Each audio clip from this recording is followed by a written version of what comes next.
It's been a while since I created an iPhone tips video, so I thought I'd keep the intro short and get right to it. Here's 10 truly useful tips and tricks for the iPhone that I bet most people don't know about. Okay, let's get into it. I'm sure you already know that if you want to remove an app from your home screen but still keep it on your phone, you just tap and hold the app tile until you see the Remove App button. Then tap on it and choose Remove from Home Screen. This takes the app off of your home screen without deleting it. And if you want to do this for multiple apps, the way that I used to do it was by repeating the process over and over for each app. But there is a much quicker way to do this. Tap and hold on an app that you want to remove from your home screen and drag it slightly. While keeping your finger or thumb pressed down on that app, tap on any other apps that you also want to remove. This will create a stack of apps. Now, still keeping your finger or thumb pressed on the stack, use another finger to swipe all the way to the right until you reach the app library. Then let go of the stack. All the apps will now be dropped into the app library, removing them from your home screen, but still keeping them on your phone as normal. If you've recently closed a Safari tab and then realized you'd like to get it back, you can do so by tapping the tab button in the bottom right, then long pressing the plus button in the bottom left. This will show you any tabs that you've recently closed, and you can simply tap on one to reopen it in a new tab. This only works for recently closed tabs though. If you want to find something that's been closed for a longer period, you'll need to check your Safari history. But if you've accidentally closed a tab just a moment ago and need to get it back quickly, this is a great tip to keep in mind. Do you ever watch these tip videos and think, how am I supposed to remember all of this? If so, you should definitely check out the brand new training portal that I've just launched, iPhone Essentials Plus. It's more than 100 tips for the iPhone, with another 100 being added over the next few weeks, covering every aspect of your iPhone. Each module contains lessons, and each lesson contains a tutorial video, a step-by-step guide with screenshots, and a downloadable PDF. So no matter how you like to learn, you're covered.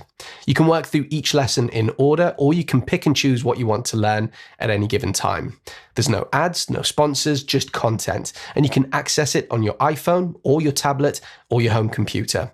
Plus, no monthly subscription. This is a one-time only payment with lifelong access to all of the content, including all future updates. If this sounds good to you, scan the QR code on screen or click the link in the description of this video. You can share an article from Safari with someone else as a PDF. To do this, open the article in Safari, tap the share button at the bottom of the screen, and then tap on the options button where you can choose PDF. The only problem with this method is that you won't be able to see the PDF before you send it. Instead, you'll just see a generic PDF icon, like in the Messages app, for example. There is an alternative way to send a PDF of a Safari article, and it also lets you highlight the text before you send it. Start the same way by opening the article in Safari and tapping the share button at the bottom of the screen. This time, scroll down and tap on Print. When you do this, you'll see a preview of the article appear at the bottom of the screen. You can deselect any pages that you don't want to include in the PDF. Once you're happy with the selection, use your fingers to make a zoom motion on the preview, as if you're trying to zoom in on a photo. This will open a full preview of the PDF file. In the PDF preview, you can select text with your finger and choose Highlight. You'll see options to change the highlight color, underline the text, or use strike through. Once you've finished highlighting, you can send the PDF by tapping the share button in the bottom left corner and sharing it as you normally would. If you have any kind of visual impairment, there's an app on your iPhone called the Magnifier app that you should be using. You can find it by opening Spotlight Search and typing in Magnifier. Once you open the app, you'll see a slider that allows you to zoom in and out. The key difference between the Magnifier app and the regular camera app is the level of zoom that you can achieve while still keeping text clear and legible. This makes it incredibly useful for reading really small text if you struggle with it. If you use the Magnifier app regularly, I'd recommend adding it to your control center for quick access.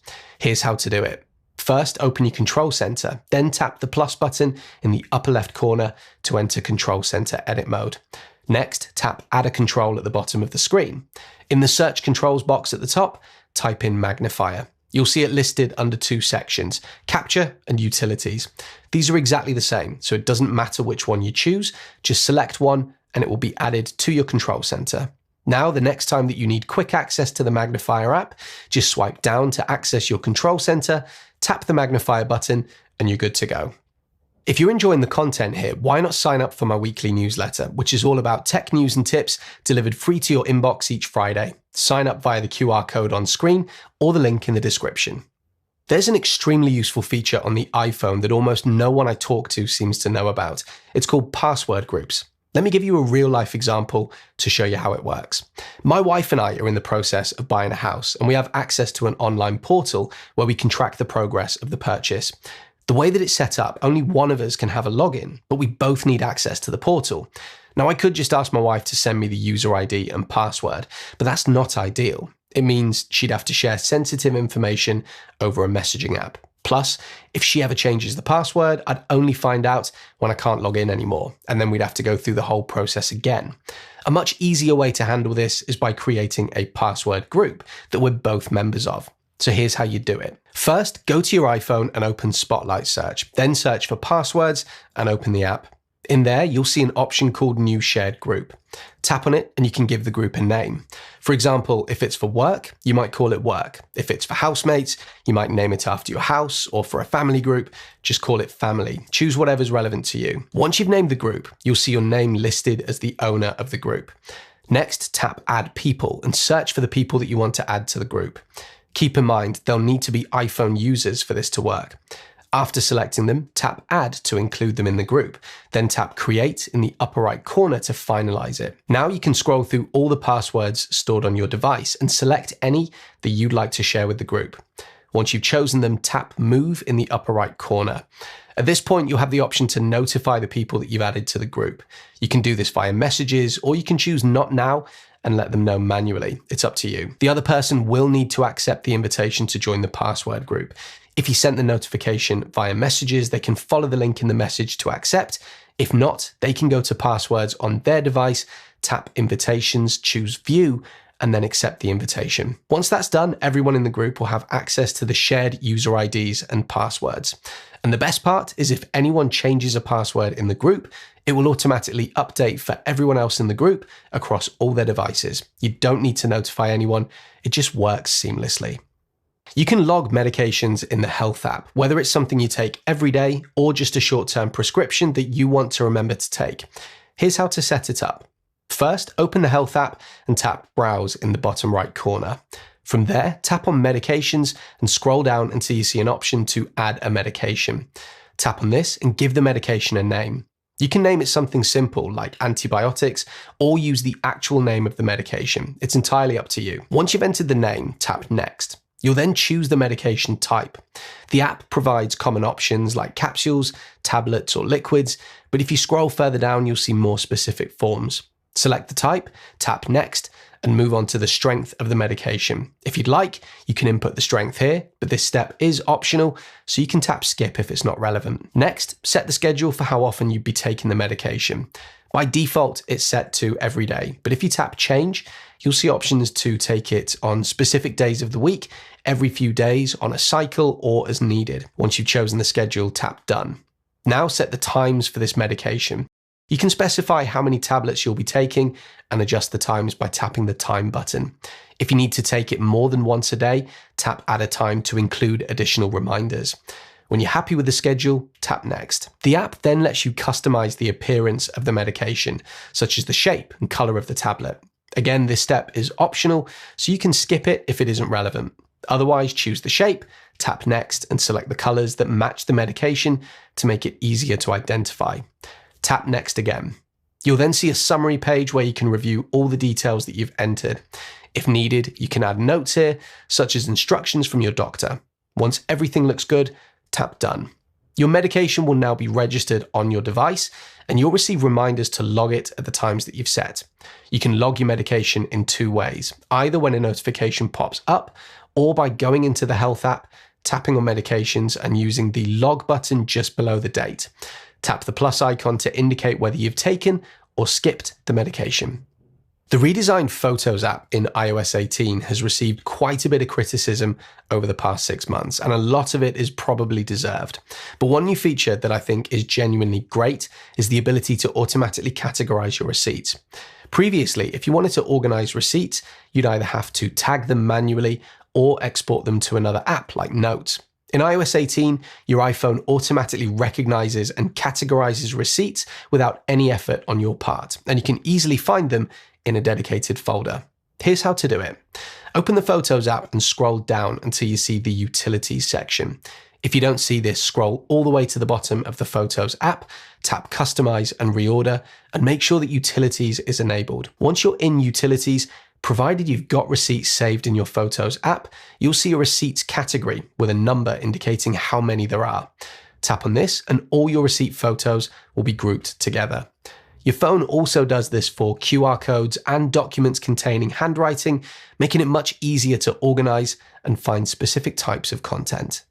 As long as you're in a region where this feature is supported and your iPhone can run iOS 18, there's a feature in the phone app that allows you to record phone conversations. When you're on a call, you'll notice an icon in the upper left corner that looks like an audio waveform with a record button. Tap on this and a notification will play to everyone on the call, letting them know that the conversation is about to be recorded. Once the recording starts, you'll see a small recording icon on the screen. You can stop the recording at any time by pressing the stop button, or simply end the call and the recording will stop automatically. After the call, a transcript of the recording will be saved in a dedicated call recordings folder in the Notes app.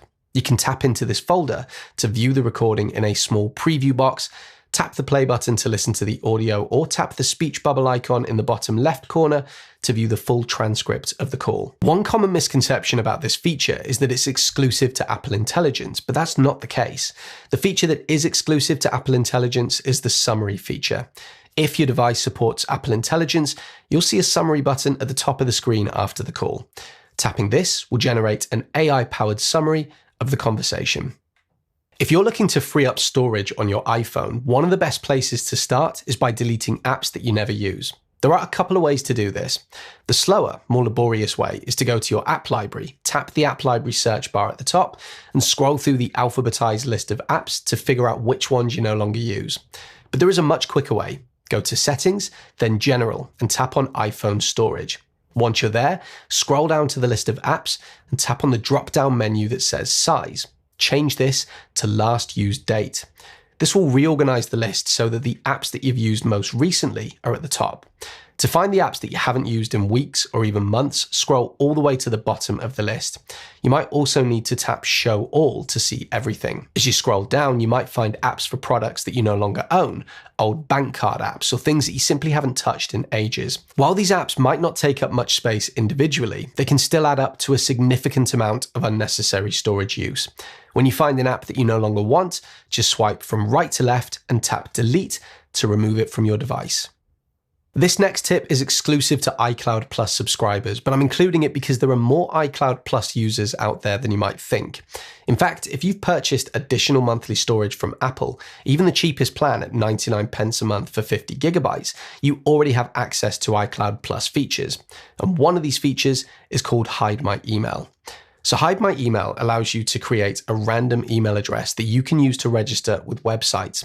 You can access this feature by selecting the Hide My Email option when you're prompted during registration on a site, or by going to Settings, tapping on your user ID at the top, choosing iCloud, scrolling down to the iCloud Plus features section, and tapping Hide My Email. Once you're in the Hide My Email section, tap Create New Address. A random email address will be generated for you, and you can label it with the name of the site or service that you're signing up for.